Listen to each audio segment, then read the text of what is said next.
शर्मा जी के घर बड़े बेटे की शादी के लिए जोरदार तैयारियां हो रही थी। उनके दो बेटे अविनाश और विकास हैं। बेटियों के हाथ पहले ही पीले कर चुके हैं, बेटे अभी बाकी हैं।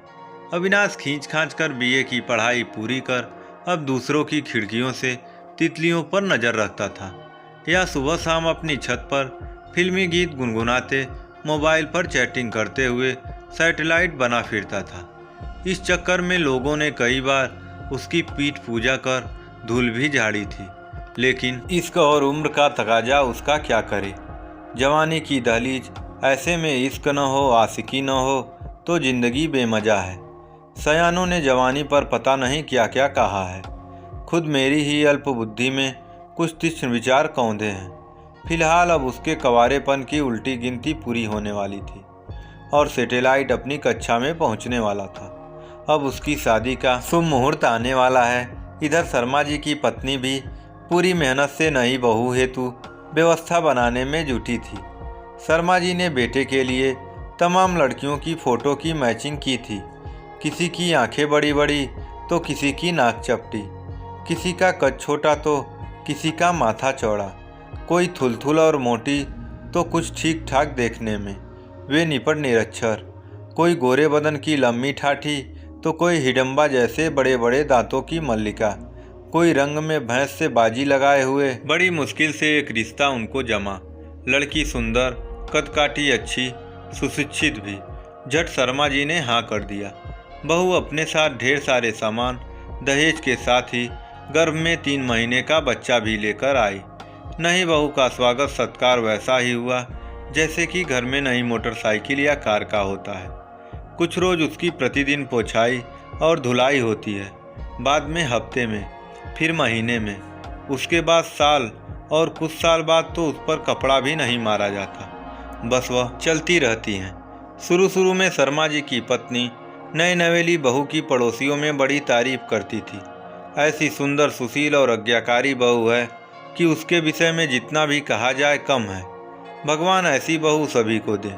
मैं तो उसे हाथ पर लिए रहती हूँ। मैं औरों की तरह नहीं हूँ जो बहू को प्रताड़ित और परेशान करते हैं और ईर्ष्या लेकर बहू के पीछे पड़े रहते हैं। मैं तो उसे अपनी बेटी की तरह ही मानती हूँ। बेचारी का मुँह मम्मी मम्मी कहते कहते सूखता है। अविनाश भी उससे बहुत खुश है। हमें और क्या चाहिए। सुख शांति परिवार में बनी रहे, यही बहुत है। पैसे तो सभी कमाते हैं, यह तो हाथ का मैल है। लेकिन इस बहू में वे सभी गुण विद्वान थे जो एक पढ़ी लिखी और समृद्ध बहू के होते हैं। उसने शर्मा जी के बेटे अविनाश पर आते ही अपने हुस्न का जादू चलाया तथा उसे अपने प्रेम के पिंजड़े में कैद कर लिया। अविनाश बहू की ऐसी पहरेदारी करता जैसे लक्ष्मण सीता जी की पंचवटी में पहरेदारी कर रहे थे। पत्नी उसे बेबी कहकर बुलाती। सास उसके विषय में कुछ कह देती तो उसकी सामत आ जाती। इधर बहू के प्रेम जाल में फंसकर अविनाश की नौकरी की उम्मीद भी खत्म हो गई। बहू पड़ोस के गांव के आंगनवाड़ी केंद्र में आंगनवाड़ी कार्यकर्णी हो गई। अब तो उसका पूरे परिवार पर साम्राज्य स्थापित हो गया। किसकी यह मजाल कि उसे कुछ कह दे। दहेज, उत्पीड़न और बलात्कार जैसी संगीन धाराएं लगवाने की धमकी से सभी कांपते थे। उसने अपने शासन की लगाम खींचनी शुरू कर दी। धीरे धीरे सास ससुर, देवर एवं पति सभी उसकी लगाम से कराहने लगे। अब तो उसे बिस्तर छोड़ने से पहले बेड टी चाहिए। सुबह नाश्ता उसके पति या उसकी सास तैयार करने लगे।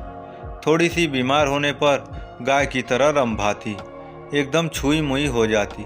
जुखाम हो जाने पर भी वह बिस्तर पकड़ लेती और स्पष्ट कह देती कि मेरा तो जुखाम और छींक से दम निकला जा रहा है और सभी को घर के काम की ही पड़ी है।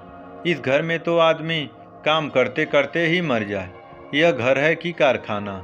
चूल्हा चौका, बर्तन, कपड़ा धोना, गाय भैंस और खेती के अनेकों काम सब मेरे ही मत थे। न कोई सुख है न कोई चैन, दिन रात बस काम ही काम। वैसे भी जब 3 दिन घरेलू काम कर लेती तो चौथे दिन बीमारी का बहाना करके बिस्तर पकड़ लेती। लेकिन जब विभागीय मीटिंग के लिए सज धज कर बाहर निकलती तो कितनों के लार टपकने लगते, कितनों का ईमान इंद्र के आसन की तरह डोलने लगता। इत्र और खुशबू की महक सूंघने तथा घूंघट में मुखड़ा देखने के लिए गली मोहल्ले के कितने लड़के उसके पीछे पीछे नेताओं की तरह मीलों पदयात्रा पर जाते, जिससे मुस्कुराकर बोल देती वह दिन रात उसी के सपने देखने लगता। उसके चक्कर में 2-4 लोग जूता चप्पल बौछार के शिकार भी हुए थे। फुर्सत में रहती तो तरह तरह के वीडियो बनाकर मोबाइल पर अपलोड करती। समय का चक्र चलता रहा और वह एक बच्चे की माँ बन गई, लेकिन आदतें वही अल्हड़ और लड़कपन वाली। अब शर्मा जी नौकरी से रिटायर हो गए, उनकी पत्नी भी बीमार रहने लगी और छोटा बेटा विकास पढ़ाई करके दूसरे शहर चला गया।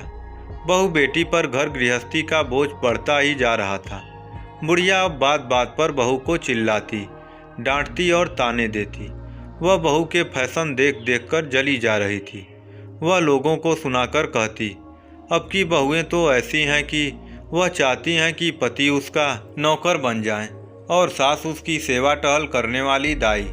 अपने कर्तव्य नहीं देखती हैं। आखिर बहू का भी कुछ इनके प्रति धर्म होता है कि बस से सेवा कराना चाहती हैं, करना नहीं। ऐसा लगता है कि जैसे सारी संपत्ति बुढ़ा बुढ़िया छाती पर रखकर ले जाएंगे कि वे ही दिन रात मरे। क्या कहें, लड़के भी तो ऐसे ही हो गए हैं कि बीवी का मुंह देखा नहीं, बस उसके पीछे कुत्ते की तरह दुम हिलाने लगते हैं। एक दिन ऐसे ही अपने पड़ोसन से शिकायत करते हुए बहू ने सास को छिपकर देख सुन लिया। उस रात सास बहू में खूब महाभारत हुआ।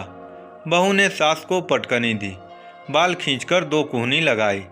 बड़ी मुश्किल से लोगों ने छुड़ाया। बेचारी हाय राम कहते हुए जान बचाकर भागी। उसी रात बहू ने अविनाश की चूड़ी टाइट की और स्पष्ट घोषणा कर दी कि अब हमारा इस परिवार के साथ निवाह नहीं हो सकता। मेरे शौक श्रृंगार देखकर इनकी आंखें फूटती हैं। मैं जींस टॉप पहनूं या नंगी रहूं, इन्हें क्यों दर्द होता है। इतना जलो मरो फिर भी शिकायत और बुराई ही मिलती है।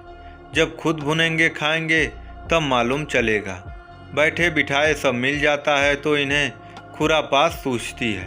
तभी से बहू बेटे माँ बाप से अलग बना खा रहे हैं। वे अपने बच्चे को भी बुढ़े बुढ़िया के पास नहीं जाने देते हैं। बुढ़िया भी बच्चों को देखकर गाली देने लगती है कि अब यहाँ क्या आ रहे हो, अब हम तुम्हारे कुछ नहीं हैं। इधर सास ने भी ठान लिया है कि अब की बार देखते हैं कि इसके बच्चे के प्रसव में कौन मदद करता है। उस बार तो बहुत बकरी की तरह चिल्ला रही थी, मैंने ही सब कुछ किया था, फिर भी कोई एहसान नहीं।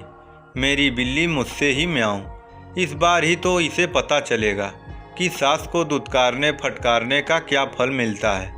बूढ़े शर्मा जी शरण सैया पर पड़े भीष्म पितामह की तरह सारा दृश्य देखते हैं और चाहकर भी कुछ नहीं कर पाते। वे किसकी तरफ बोलें। पत्नी को डांटे तो वह बहू के साथ अनैतिक संबंध होने का शक करती है। बहू को डांटे तो वो भी बुढ़ापे में बुद्धि भ्रष्ट होने और सठियाने की बात कहती है। वे पिछले घटना से ही आहत हैं, जब शर्मा जी ने पोते को बुलाकर उसे कुछ मिठाइयाँ दे दी थी। बहू ने बच्चे को इसी बात पर इतना पीटा था कि वह पेशाब कर दिया, फिर भी उसने कान पकड़कर सारी बुलवाकर ही दम लिया था। तभी से बहुत बुलाने पर भी वह शर्मा जी के पास नहीं आता।